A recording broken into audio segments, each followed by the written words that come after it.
बिस्मिल्लाहिर्रहमानिर्रहीम अस्सलाम वालेकुम। Exercise number 2.4 Khyber Pakhtunkhwa textbook board mathematics class 9th question number 1 आज हम देखते हैं।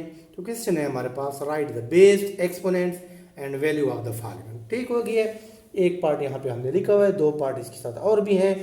तो इनके हमने क्या फाइंड आउट करना है, इनमें से हमने बेस, इनका एक्सपोनेंट और इनकी वैल्यू हमने मालूम करनी है। क्वेश्चन नंबर 1 की जो तीन पार्ट हैं उनका सोल्यूशन स्टार्ट करते हैं जी। तो फर्स्ट पार्ट है आपके पास, 2 having exponent negative 9 is equal to 1 divided by 1024। ठीक हो गया। 2 इसको, ये हमारे पास क्या चीज़ है, ये 2 यहाँ पे बेस है और ये जो -9 आपको नज़र आ रहा है टॉप पे, ये इसका एक्सपोनेंट है। ठीक हो गया।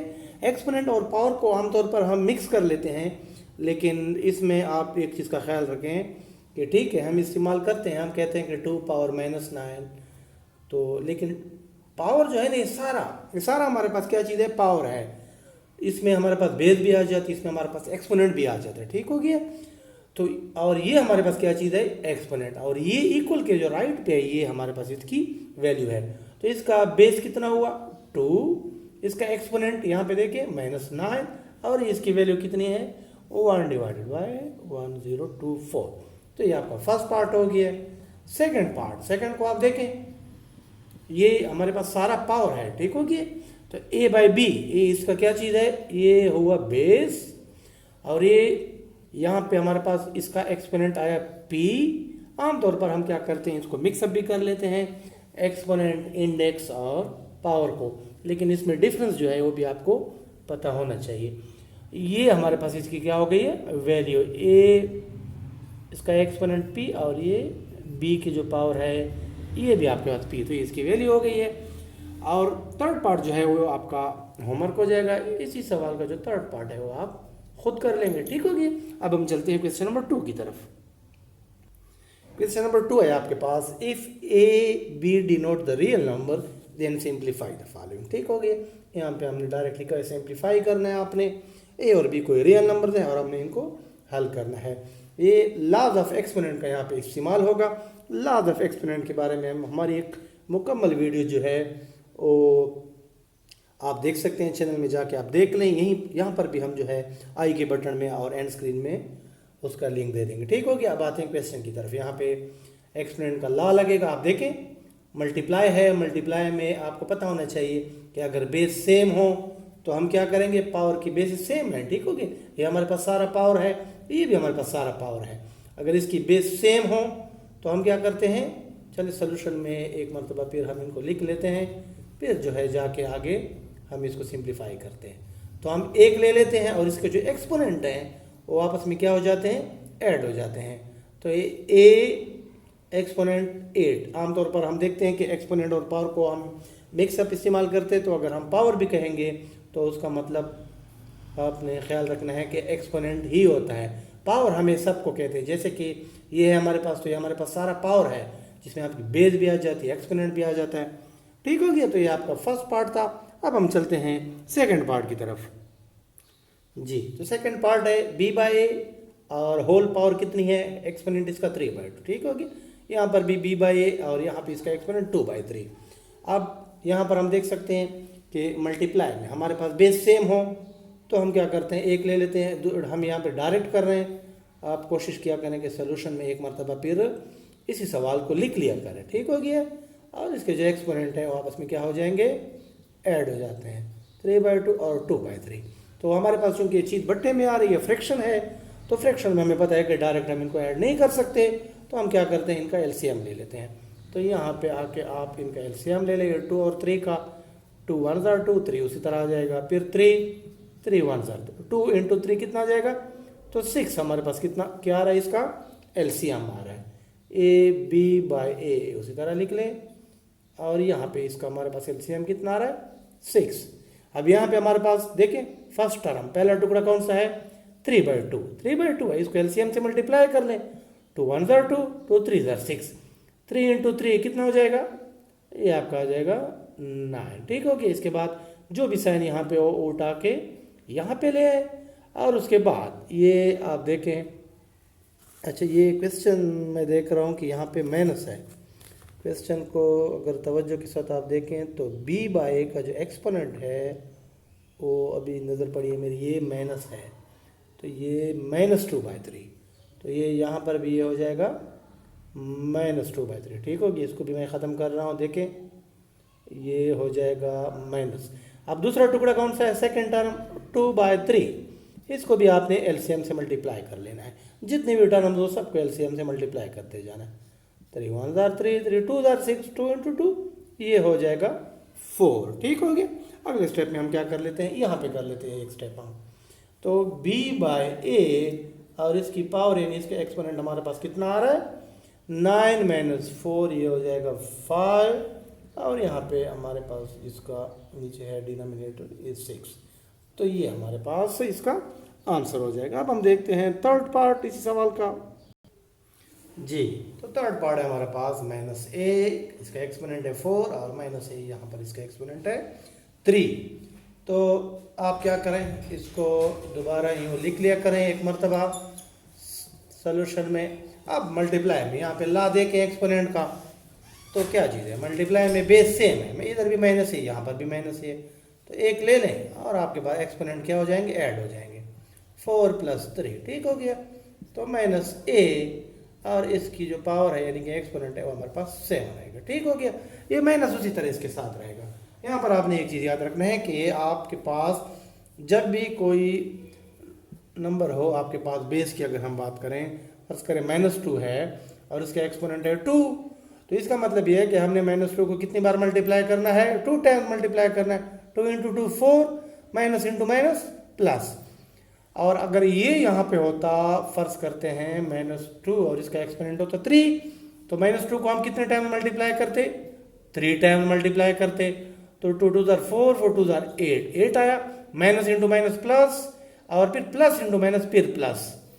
तो ये चीज़ आपने याद रखनी है कि जब भी कोई नंबर ऐसा हो आपके पास कि जिसका एक्सपोनेंट यानी कि जिसकी पावर आपके पास इवन हो, जैसे कि ये हमारे पास जुफ्त नंबर हो, अब ये नंबर अगर माइनस में है तो उसका जवाब हमेशा आपके पास पॉजिटिव आएगा इवन का। और अगर कोई ऐसा नंबर हो माइनस का कि जिसकी पावर जो है आपके पास क्या हो, आड हो, ताक हो, तो उसका जवाब माइनस में आएगा। यहाँ पे देखिए, आप देख सकते हैं कि पावर इसकी कितनी है, 7, आड नंबर है, ताक है, तो आंसर भी इसका क्या आना चाहिए, माइनस में ही आना चाहिए। अब चलते हैं नेक्स्ट पार्ट की तरफ। जी, तो नेक्स्ट पार्ट, फोर्थ पार्ट देखते हैं। 2.4 क्वेश्चन नंबर 2 चल रहा है हमारा। अब यहाँ पे देखिए -2a² b³ और होल का जो पावर है हमारे पास 3 है। अब ये होल पावर इसका भी है, इसका भी है और इसका भी है, तीनों को हम क्या कर लेते हैं, ये होल पावर असाइन कर लेते हैं। ये -2 को भी दे दें होल पावर। ठीक हो गई है, दरमियान में कुछ नहीं है तो चले ज़रब लगा सकते हैं आप, और ये होल पावर इसको भी दे दें, फिर डायरेक्ट मल्टीप्लाई कर लेते हैं, क्योंकि हमें पता है कि ब्रैकेट का मतलब मल्टीप्लाई है, पावर हमेशा आपस में मल्टीप्लाई होते हैं। तो 2 × 3 हो जाएगा और b का क्या हो जाएगा, 3 × 3। ठीक हो गया। अब यहाँ पे देखिए -2 एक्सपोनेंट है हमारे पास 3, क्या मतलब कि -2 को कितने टाइम मल्टीप्लाई करना है, 3 टाइम्स मल्टीप्लाई करना है, 3 टाइम्स। ठीक हो गया। अब यहाँ पे a की पावर कितनी हो जाएगी, 2 × 3, 2 × 3 = 6, और b कितना हो जाएगा, 9।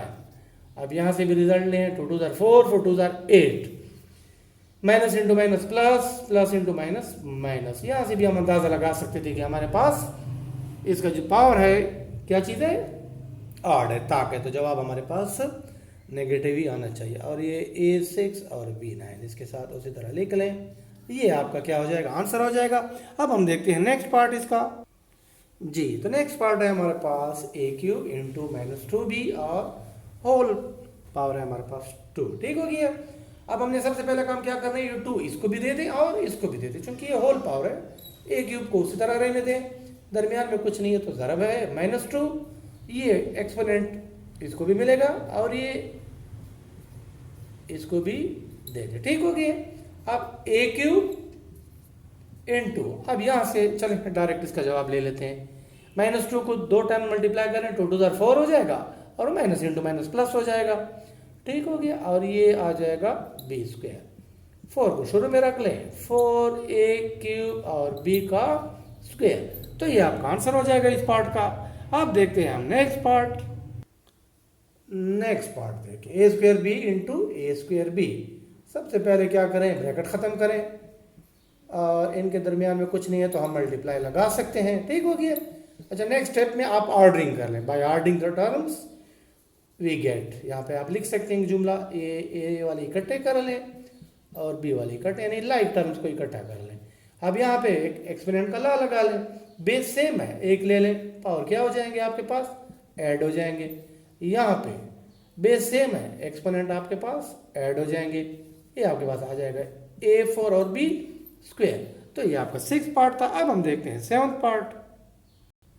जी, तो नेक्स्ट पार्ट है आपके पास a exponent 0 b exponent 0 divided by 2। तो यहाँ पे दोनों की पावर 0 है। अब आपको पता होना चाहिए कि अगर किसी भी नंबर की किसी भी वैल्यू की पावर 0 हो तो कितने के बराबर होता है, 1। तो ये आ जाएगा 1 के बराबर, और ये भी आपके पास आ जाएगा 1 के बराबर, और नीचे है आपके पास 2, तो 1 इंटू 1 आ जाएगा 1, और नीचे का 2, तो ये आपके पास 1/2 आपका क्या हो जाएगा, आंसर हो जाएगा। इसको आप जो है प्रूफ भी आप इसका निकाल सकते हैं कि अगर किसी भी वैल्यू की पावर 0 हो तो आपके पास 1 के बराबर कैसे आता है। फर्ज करें ये इसका हम क्या कर रहे हैं, प्रूफ निकाल रहे हैं। ठीक हो गया, ताकि आपको पता होना चाहिए। फर्ज करें कोई भी नंबर ले लें या कोई भी वेरिएबल आप ले सकते हैं। चलें 5 ले लें, 5/5। अब इनको अगर हम काटते हैं, 5 और 5 को कैंसिल आउट करते हैं, आप काटते हैं तो आपके पास कितना आता है, 1। ठीक हो गया, 5/5, 5 1 ज़र 5, 5 1 ज़र, फिर तो हमारे पास कितना आ रहा है, 1 के बराबर आ रहा है। अब यहाँ पे हमें पता है कि इसका एक्सपोनेंट कितना है, 1 है, और इसका भी 1 है। ये ऊपर वाला जो है इसको उसी तरह रहने दें। अब यहाँ पे एक्सपोनेंट का ला लगाएं। ठीक हो गया, ये 5 पावर 1 है, ये जब ऊपर जाएगा तो ये हो जाएगा 5, और इसका जो एक्सपोनेंट है वो क्या हो जाएगा, -1। और राइट पे जो 1 आया हुआ था, जो आपने खुद निकाला था, आपको खुद पता था, आपने खुद बताया था कि इनसे 1 आता है, ये उसी तरह राइट साइड पे आने दें। अब यहाँ पे देखिए बेस सेम है तो पावर क्या हो जाएंगे आपके, एक्सपोनेंट ऐड हो जाएंगे। लाफ एक्सपोनेंट लगा ले, 5 ले ले, एक ले लेंगे। ठीक हो गया, बेस 1 लेंगे और पावर ऐड हो जाएंगे आपके, तो 1 + 1 प्लस इंटू माइनस माइनस। ठीक हो गया, और राइट वाला 1 उसी तरह आता रहे। तो 5 इसका एक्सपोनेंट है 0, और यहाँ पे आपके पास आया 1। तो यहाँ से साबित हुआ कि किसी भी वैल्यू की अगर एक्सपोनेंट उसका 0 हो तो हमेशा 1 के बराबर आता है। ठीक हो गया। अब हम चलते हैं नेक्स्ट पार्ट की तरफ।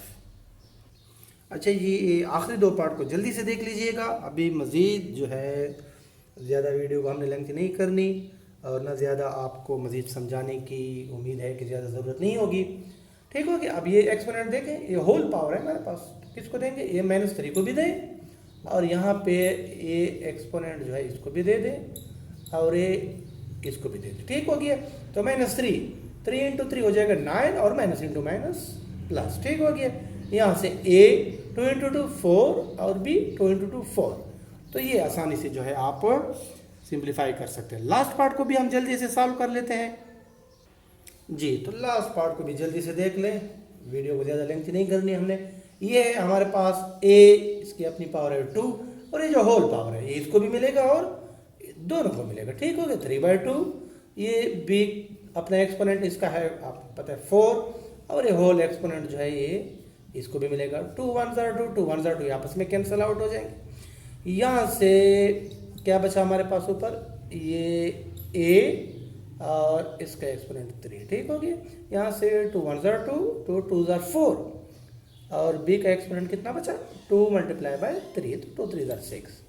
तो ये आपका क्या हो जाएगा, आंसर हो जाएगा। तो उम्मीद करते हैं कि आज आपको आज का लेक्चर अच्छा लगा होगा और समझ भी आया होगा। बहुत जल्दी इंशाल्लाह नेक्स्ट लेक्चर के साथ दोबारा आपकी खिदमत में हाजिर होगी। तब तक के लिए अल्लाह हाफिज़।